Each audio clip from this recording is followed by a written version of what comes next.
Hello అండి అందరికీ welcome to Padma Prasad vlogs. ముందుగా అందరికీ దేవీ నవరాత్రులు శుభాకాంక్షలు అండి. ఈరోజు అమ్మవారి అలంకరణ శ్రీ బాలా త్రిపుర సుందరి దేవిగా చక్కగా మనకి ఆ దుర్గ గుడిలో దర్శనమిస్తారు. అదే అవతారం అని నేను ఊహించుకొని మాకు కలిగినంతలో అమ్మవారిని చక్కగా ఇలా అలంకరించుకొని కలిసము అఖండ జ్యోతి లేకుండా కూడా అమ్మవారిని ప్రతిష్ఠించి పూజ చేసుకోవచ్చండి. ఇందులో ఎటువంటి తప్పులు ఉండవు అనేది నేను పాటిస్తూ ఉంటాను. ఎందుకంటే నాకు పెళ్ళయి ఎన్నేళ్ళు అవుతుందో అన్ని సంవత్సరాలు నేను ఇలాగే చేసుకున్నాను. నేను పంతులు గారిని అడిగే మొదలుపెట్టుకున్నాను. మనకి ముందు రోజే అమావాస్య వచ్చింది కదా, వేకువజామునే లేచి ముందు ఇల్లు శుభ్రం చేసుకొని ఆ తర్వాత తలారా స్నానం చేసి గడపలకి పూజ చేసుకొని దేవుడి ఫోటోలన్నీ కూడా క్లీన్ చేసుకొని బొట్లు పెట్టుకొని చక్కగా ముందు బయట తులసమ్మకి ఇంట్లోనూ పూజ చేసుకొని ఆ తర్వాత అమ్మవారిని ఇలా ప్రతిష్ఠించుకొని అంతా అలంకరించుకొని మొదటి రోజు పూజకి గణపతిని కూడా ఆహ్వానిస్తాం కాబట్టి చలివిడి వడపప్పు పానకం ఆయనకి ప్రసాదంగా పెట్టానండి. శ్రీ బాలా త్రిపుర సుందరి దేవి అంటే చిన్నపిల్లల అవతారం కదా, బెల్లంతో చేసిన ఏ ప్రసాదం అయినా పెట్టచ్చు. నేను పాలు పొంగలు పెట్టాను. ఏకదీపారాధనతో చక్కగా దీపారాధన చేసుకొని ఫస్ట్ లలితా సహస్రనామం చదువుకున్నానండి. ఆ తర్వాత బాలా త్రిపుర సుందరీదేవి స్తోత్రాలు చదువుకున్నాను. చక్కగా కుంకుమ పూజ చేసుకున్నాను. అమ్మవారు చూడండి కాంతుల్లో ఎంత అందంగా కనిపిస్తున్నారో. మాకు కలిగిచ్చినంతలో, మాకు ఆ భగవంతుడు ఇచ్చినంతలో చక్కగా పూజ చేసుకుంటామండి. ఏ పూజని కూడా ఎంతవరకు అసలు మిస్ చేసుకోవడానికి చూడము. ఎప్పుడో ఇక తప్పదు అంటే తప్ప చక్కగా ఇలా పసుపు ముద్దతో అమ్మవారిని ప్రతిష్ఠించి పూజ చేసుకుంటే ఈ 11 రోజులు ఇంట్లో ఏదో తెలియని సందడి ఉంటుందండి. మా ఇంట్లో అయితే కనుక ఒక చిన్న పండగలాగా ఉంటుంది. ఇది ఇళ్ళల్లో మనకి పెళ్ళిళ్ళు జరిగితే ఎలా ఉంటుందో అలా అంత సందడిగా ఉంటుంది. పొద్దున్న సాయంత్రం అమ్మవారికి ఎంతో ఇష్టమైన చిట్టి గాజులు కూడా ఈరోజు పూజలో పెట్టుకున్నానండి. పసుపు, ఎరుపు, పచ్చ పెట్టుకున్నాను. అలాగే ముత్యాలు, చిల్లరి, గవ్వలు కూడా పెట్టుకున్నాను. ఇవన్నీ కూడా అమ్మవారికి ఎంతో ఇష్టమైనవి కదా. చక్కగా పసుపు, కుంకుమ, అక్షింతలు కూడా అలా పెట్టుకొని నిండు తాంబూలం పెట్టుకున్నామండి. మాకు కలిగినంతలోనే.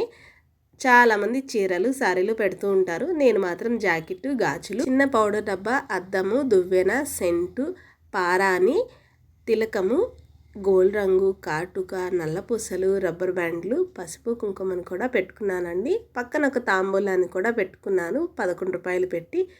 చక్కగా అమ్మవారికి ప్రసాదాలన్నీ కూడా నివేదించాక లలితా సహస్రనామం చదువుతూ నేను బాలా త్రిపుర సుందరి స్తోత్రాలు కూడా చదువుకుంటూ కుంకుమ పూజ చేసుకుంటానండి. పూజ నాకు 6:00కల్లా అయిపోయింది. చాలా అంటే చాలా ప్రశాంతంగా అనిపించింది. పూజ ఎంత ప్రశాంతంగా అయిందంటే అబ్బా మాటలు. చక్కగా ఇలా కుంకుమ పూజ చేసేసుకుంటే సరిపోతుందండి. ఓకే, కలశం పెట్టి అఖండ జ్యోతి పెట్టి మనకి కుదరినప్పుడు అవి పెట్టవసరం లేదండి. ఇలా కూడా చక్కగా పూజ చేసుకోవచ్చు. ఇది కూడా కుదరదు అన్నవాళ్ళు అమ్మవారి పటానికి ఒక పువ్వు పెట్టి చిన్న పటికీ బెల్లం పెట్టినా కూడా అమ్మవారు స్వీకరిస్తారనేది నాకు తెలిసినంత వరకు. ఎవరికి కలిగినంతలో దేవుడు ప్రసాదించిన దాంట్లో చేసుకుంటే సరిపోతుంది. ఓకే, ఆడంబరాలకి పోకుండా చక్కగా హారతిచ్చి కొబ్బరికాయ కొట్టేసుకొని హారతి కూడా ఇచ్చేసి పొద్దున్న పూజని కంప్లీట్ చేసుకున్నానండి. ఇది వచ్చేసరికి సాయంత్రం పూజ. సాయంత్రం యథావిధిగా ముందు ఇంట్లో పూజ చేసుకొని అమ్మవారి దగ్గర పొద్దున పెట్టిన దీపారాజనలు అలంకరణ అంతా తీసి సాయంత్రం పూట ఎర్ర గులాబీలతో పూజ చేసుకుంటాను. పొద్దున్నేమో చామంతులతో పూజ చేసుకుంటానండి. సాయంత్రం కూడా దీపాలను మార్చి ఏకదీపారాజనతో దీపారాజన చేసి ఫస్ట్ ఏకదీపారాజనతో హారతిస్తే మంచిదంటండి. ముందు దీపాలు వెలిగించి ఏకదీపారాజనతో హారతి ఇచ్చాను.